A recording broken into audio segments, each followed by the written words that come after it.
काशीपुर नामक गांव में हीरालाल नाम का एक आदमी अपनी पत्नी लता के साथ रहता था। हीरालाल गांव का मुखिया था। उसका जीवन बहुत खुशहाल था। उसके पास धन की कोई कमी नहीं थी, लेकिन अभी तक वो दोनों संतान सुख से वंचित थे।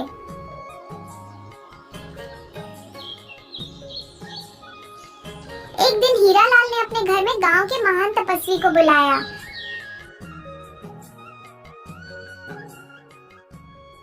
साधु महाराज, मैंने अपने जीवन में सब कुछ पा लिया है जिसकी मुझे जरूरत थी।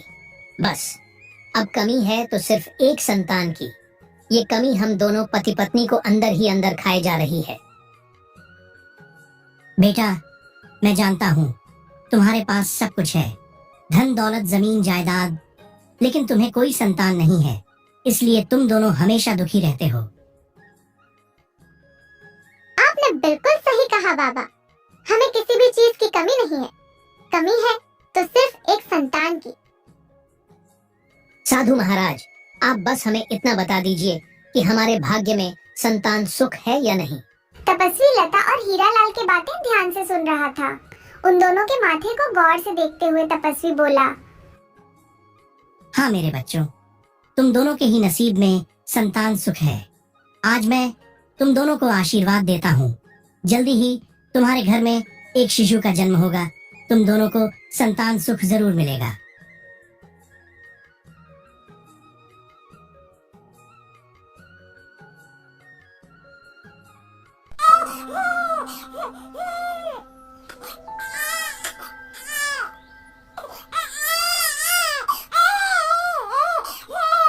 भाग्यवान देर से ही सही, लेकिन ईश्वर ने हमें संतान सुख दे ही दिया।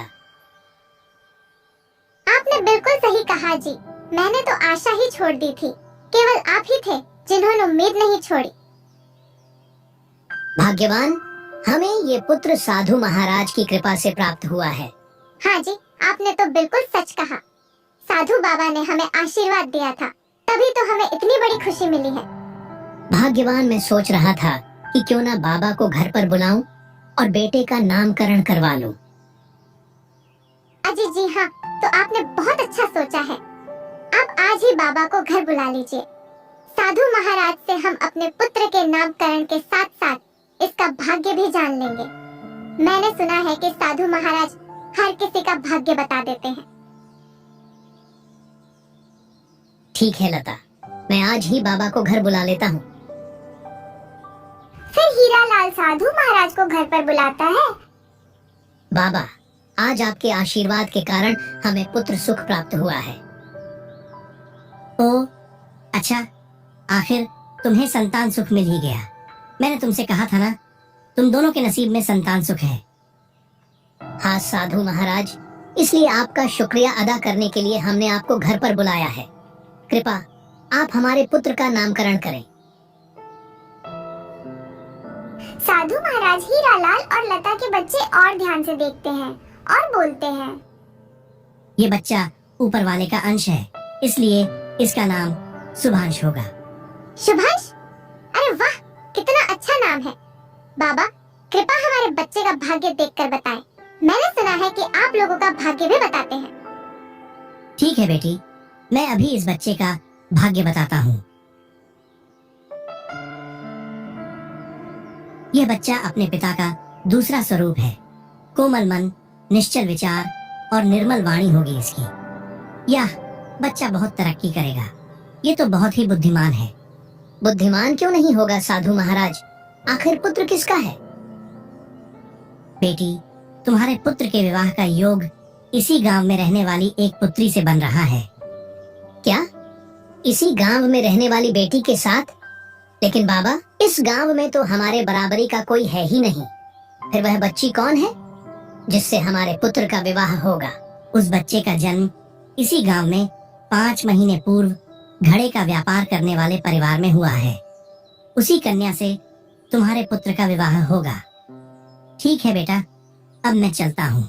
मुझे आश्रम में कुछ काम है।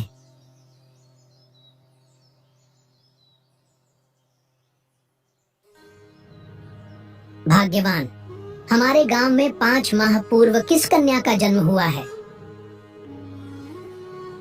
पता नहीं जी। साधु महाराज के भविष्य भविष्यवाणी ने तो हमें संकट में डाल दिया है। पता नहीं वह कन्या कौन है। इस गांव में तो हमसे अमीर कोई नहीं है, तो फिर कौन है जिसका हमारे पुत्र से विवाह होगा? अरे लता, साधु महाराज ने बताया ना कि कन्या का जन्म घड़े का व्यापार करने वाले परिवार में हुआ है। मैं आज ही उस बच्ची का पता लगाता हूँ। हाँ जी, अब बिल्कुल सही कह रहे हैं। आप पूरे गांव में पता लगाओ कि वो बच्ची कौन है। इस तरह हरीलाल पूरे गांव में पता लगता है किस कन्या का जन्म घड़े का व्यापार करने वाले परिवार में हुआ है। तभी हीरालाल को पता चलता है इसी गांव में रहने वाला लाखन, जो घड़े बनाकर बेचा करता था, उसके घर में 5 महीने पहले एक बच्ची का जन्म हुआ है। बच्ची की माँ उसे जन्म देकर लाखन और उसे अकेला इस दुनिया में छोड़कर चली गई। यह सब पता करने के लिए बाद हीरालाल लता को सब बताता है। क्या हुआ जी, आपका मुंह इतना उतरा उतरा क्यों है? क्या बताऊं लता, मैंने उसे बच्ची का पता लगा लिया है जिसका हमारे पुत्र से विवाह होगा। हाँ तो बताइए ना, वो बच्ची कौन है? भाग्यवान, हमारे गांव में लाखन और मीरा रहते हैं ना। 5 महीने पूर्व उन्हीं के यहाँ बच्ची पैदा हुई है और लाखन घड़े बनाकर उन्हें बाजार में बेचने का काम करता है। मगर वो मीरा तो अब इस दुनिया में नहीं है ना? हाँ भाग्यवान, उस बच्चे को जन्म देने के बाद मीरा मर चुकी थी। मतलब साधु महाराज के भविष्यवाणी सच है? हमारे बेटे का विवाह उसी बच्ची से होगा? नहीं लता नहीं, मैं उस गरीब और नीचे कुल के परिवार से रिश्ता नहीं जोड़ सकता हूँ। मैं इस गांव का मुखिया हूँ। हमें धन संपत्ति की कोई कमी नहीं है। और फिर लोग क्या कहेंगे कि उनके गांव के मुखिया ने अपने पुत्र का विवाह एक नीच कुल की बेटी से करवा दिया। नहीं लता नहीं, चाहे मुझे जो भी करना पड़े, मैं अपने पुत्र का विवाह एक घड़े बेचने वाले की बेटी के साथ नहीं होने दूंगा। यह बात तो आपने बिल्कुल सही कही, लेकिन हम क्या कर सकते हैं?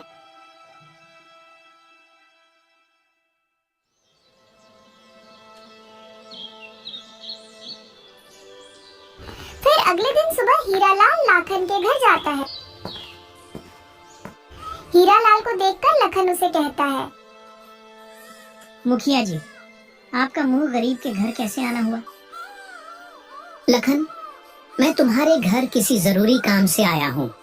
मैंने सुना है कि कुछ महीने पहले तुम्हारे घर किसी पुत्री ने जन्म लिया है और उस पुत्री को जन्म देते ही तुम्हारी पत्नी की मृत्यु हो गई थी। हाँ मुखिया जी, मेरी पुत्री को जन्म देते ही मीरा मुझे और मेरी बेटी को इस दुनिया में अकेला छोड़कर चल गई।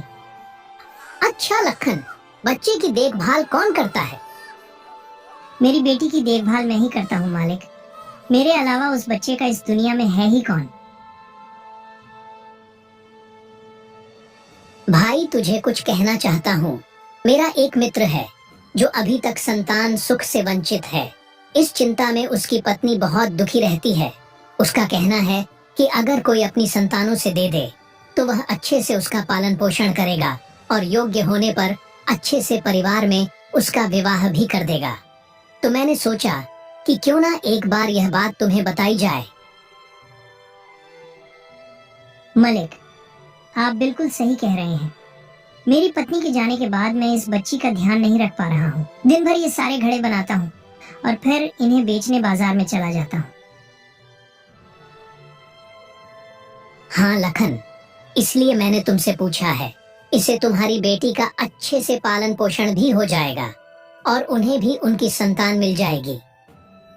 मगर आपके दोस्त मेरी बेटी का अच्छे से ध्यान रखेंगे ना मालिक? अरे लाखन, मैं तुमसे वादा करता हूँ, मेरा मित्र तुम्हारी बेटी का बहुत अच्छे से ख्याल रखेगा। इतना कहकर लाखन अपनी बेटी को मुखिया को सौंप देता है। हीरालाल बच्ची को लेकर जंगल के बीचों बीच आ जाता है। मुझे माफ कर दो बेटी, लेकिन मैं यह सब करने के लिए मजबूर हूँ। मैं नहीं चाहता कि मेरे बेटे की शादी तुमसे हो, इसलिए इसकी कीमत तुम्हें अपनी जान देकर चुकानी होगी। मुझे मेरे बेटे का भाग्य बदलना है और मेरे पास कोई दूसरा उपाय नहीं है।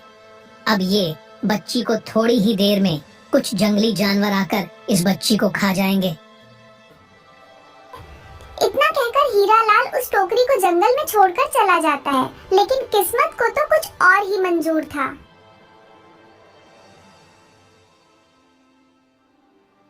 उसी रास्ते से एक मछुआरा गुजर रहा था, जो जंगल के किनारे के तालाब से मछलियां पकड़ता था। हे भगवान, आज मुझे खाली हाथ मत भेजना। काश आज मुझे कुछ ज्यादा ही मछलियां मिल जाएं।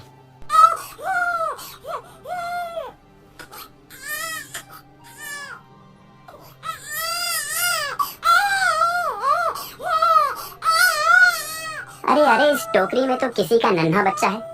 भला ऐसा पाप कौन कर सकता है? कितनी मासूम बच्ची को किसी ने जंगल में रखकर छोड़ दिया है। फिर वो मछुआरा उस बच्चे को लेकर अपने गांव के जमींदार के पास जाता है। मालिक, यह बच्ची मुझे जंगल के बीचों बीच मिली। कोई बड़ी बेरहमी से इसे जंगली जानवरों के बीच छोड़कर चला गया था और ये भूख प्यास से रोती जा रही थी। मंगल, ये तो तुमने बहुत अच्छा किया जो इस बच्ची को यहाँ ले आए। तुम चिंता मत करो, इस बच्ची को मुझे दे दो। आज से इसका पालन पोषण मेरी जिम्मेदारी है। आज से इसे मैं अपनी बेटी मानकर पालूंगा। उस गांव के जमींदार की कोई संतान नहीं थी, जिस कारण वो और उसकी पत्नी बहुत परेशान रहते थे। इसलिए वो तुरंत उस बच्चे को अपनाने के लिए तैयार हो गया।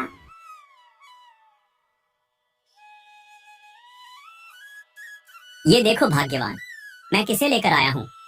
ये आप क्या कह रहे हैं? और ये बच्चा किसका है?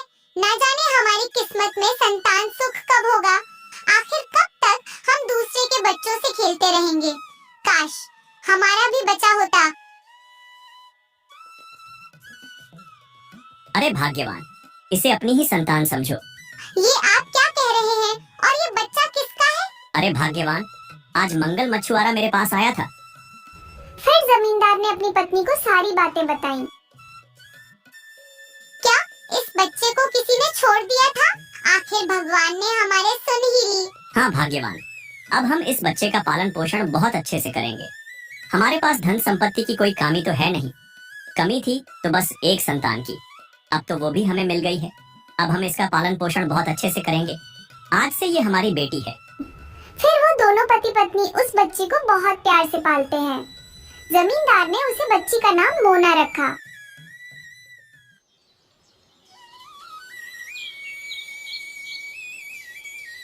दिन बीत गए और अब मोना 20 साल की हो चुकी थी। अजय सुनते हैं। कहो भाग्यवान, क्या बात है? अरे अब हमारी मोना बड़ी हो गई है, विवाह योग्य हो गई है। अब हमें उसके लिए कोई अच्छा सा घर परिवार देखकर उसका विवाह करवा देना चाहिए। हाँ भाग्यवान, अब हमें अच्छा सा लड़का देखकर उसका विवाह कर देना चाहिए। मैं आज ही दूसरे गांव जाऊंगा और किसी अच्छे परिवार का पता करूंगा।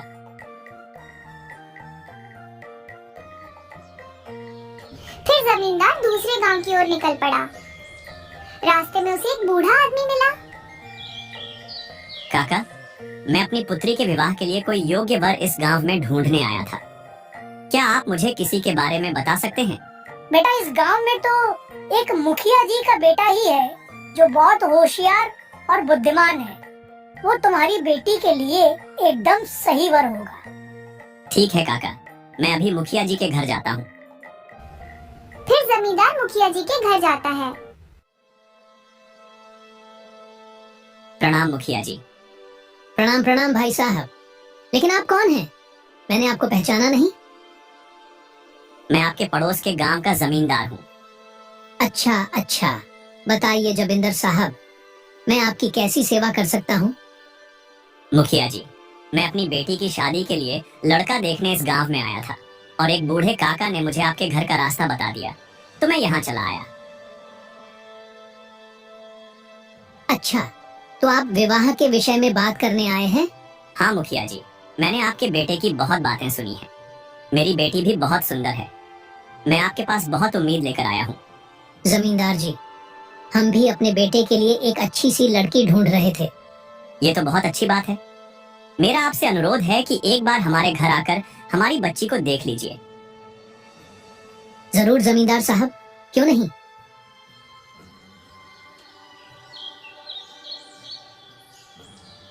फिर अगले दिन हीरालाल अपने बेटे सुभांश को लेकर जमींदार के घर जा पहुंचा और उन्हें मोना बहुत पसंद आई। लोगों ने मिलकर विवाह भी तय कर लिया। हीरालाल ये देखकर बहुत खुश था कि उसने विधि का विधान बदल दिया, लेकिन कुदरत ने तो अपना करिश्मा दिखाया ही दिया था। कुछ ही दिनों में मोना और शुभांश की शादी भी हो जाती है। यूं ही कुछ महीने बीत जाते हैं। देखा भाग्यवान, मैंने तो विधि का विधान ही बदल दिया। उस नीचे कुल की बेटी से मैंने अपने बेटे की शादी नहीं होने दी। हाँ जी हाँ, बात तो आपने बिल्कुल सही कही। अब हमें चिंता करने की कोई जरूरत नहीं है। अब तो हमारे बेटे की शादी भी हो गई है। क्यों ना हम उन्हें साधु महाराज को बुलाएं, हमारे बच्चों को आशीर्वाद दिला दें। हाँ हाँ भाग्यवान, मैं आज ही उन्हें हमारे घर पर बुलाता हूँ और उन्हें कहूँगा, देखा साधु महाराज, आपकी भविष्यवाणी हमने बदल दी। हमने तो हमारे बेटे की किस्मत ही बदल दी। फिर हीरालाल साधु महाराज को अपने घर बुलाता है। क्या हुआ बच्चों, तुमने मुझे यहाँ क्यों बुलाया है? साधु महाराज, हमने आपको यहाँ बुलाया है ताकि आप मेरे बेटे और बहू को आशीर्वाद दें। इनकी अभी नई नई शादी हुई है। अच्छा, ऐसी बात है क्या? तुम दोनों हमेशा खुश रहो मेरे बच्चों। मेरा आशीर्वाद तुम दोनों के साथ हो। आपका बहुत बहुत धन्यवाद साधु महाराज। ठीक है महाराज जी, अब हमें आज्ञा दीजिए। माँ मोना को हमारा गांव देखना है, इसलिए हम दोनों गांव के बाजार में जा रहे हैं। ठीक है बेटा, तू जा। देखा बाबा, आपकी भविष्यवाणी गलत साबित हुई। भविष्यवाणी गलत साबित हुई। मैं कुछ समझा नहीं बेटा। अरे बाबा, आपने कहा था ना कि मेरे बेटे की शादी इसी गांव के रहने वाले लाखन की बेटी से होगी, लेकिन ऐसा नहीं हुआ। हमारे बेटे की शादी तो पड़ोस के गांव के जमींदार की बेटी से हुई है। अरे नहीं बेटी, मेरी भविष्यवाणी कभी गलत नहीं होती। मैं महान तपस्वी साधु हूँ। मेरे मुंह से निकली हर बात सच होती है, और ये बात भी सच है कि लड़की उसी लाखन की बच्ची है। अरे साधु महाराज, अब आपकी भविष्यवाणी गलत हुई तो बात को मत घुमाइए। हमारे बेटे की शादी जमींदार साहब की बेटी से हुई है, और अगर आपको हमारी बातों पर भरोसा नहीं है तो आप उनसे पूछ सकते हैं। बेटा, मुझे किसी से भी कुछ पूछने की जरूरत नहीं है। सच चाहे जो भी हो, लेकिन ये वही लखन की बेटी है जिससे तुम्हारे बेटे की शादी हुई है। अब मैं चलता हूँ। इतना कहकर साधु महाराज वहाँ से चले जाते हैं। भाग्यवान, या साधु महाराज ने क्या कहा? कहीं ये वही लड़की तो नहीं? अजी, आप एक काम कीजिए, जमींदार जी के घर जाकर आप उनसे पूछिएगा कि यह बेटी उनकी ही है ना। हाँ भाग्यवान, तुम ठीक कह रही हो। मैं अभी उनके घर जाता हूँ।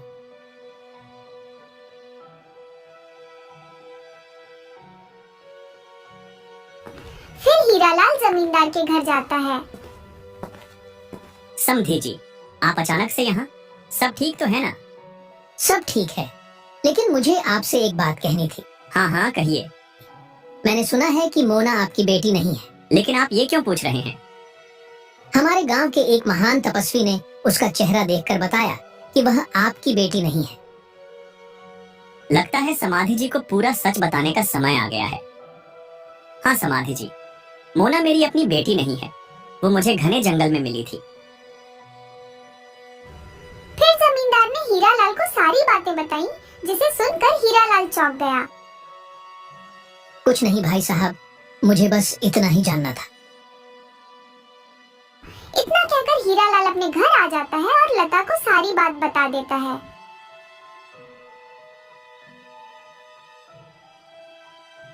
क्या इसका मतलब साधु महाराज की भविष्यवाणी सच है? ये वही लड़की है। ठीक है, अब हम भला क्या कर सकते हैं? जो हुआ उसे विधि का विधान मानकर अपना लेना ही ठीक होगा। हाँ भाग्यवान, नहीं लाता नहीं, हम उस गरीब और नीच कुल की लड़की को अपनी बहू नहीं मान सकते। तो हम क्या कर सकते हैं? हमारे बेटे की तो शादी भी हो चुकी है अब। भाग्यवान, तुम बस मेरी बात ध्यान से सुनो।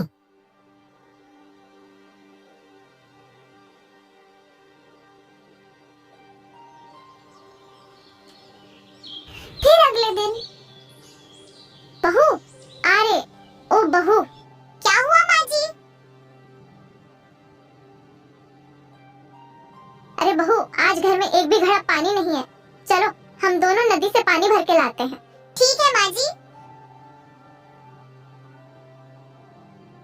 फिर वह दोनों नदी से पानी भरने चली जाती है।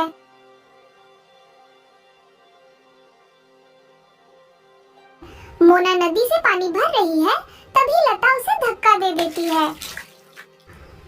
और नदी में बहते हुए दूर चली जाती है और लता चुपचाप अपने घर चली जाती है। अजीत, सुनते हो? आपने जैसा कहा था मैंने बिल्कुल वैसा ही किया।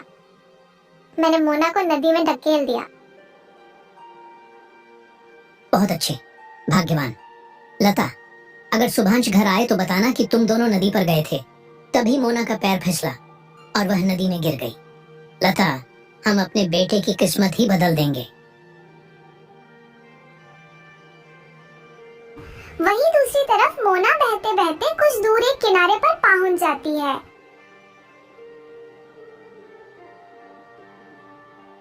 उसी दिन सुभाष दूसरे गांव से व्यापार करके अपने गांव लौट रहा था। तभी उसकी नजर मोना पर पड़ती है।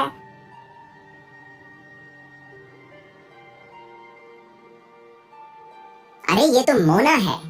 मोना, तुम्हें क्या हुआ है?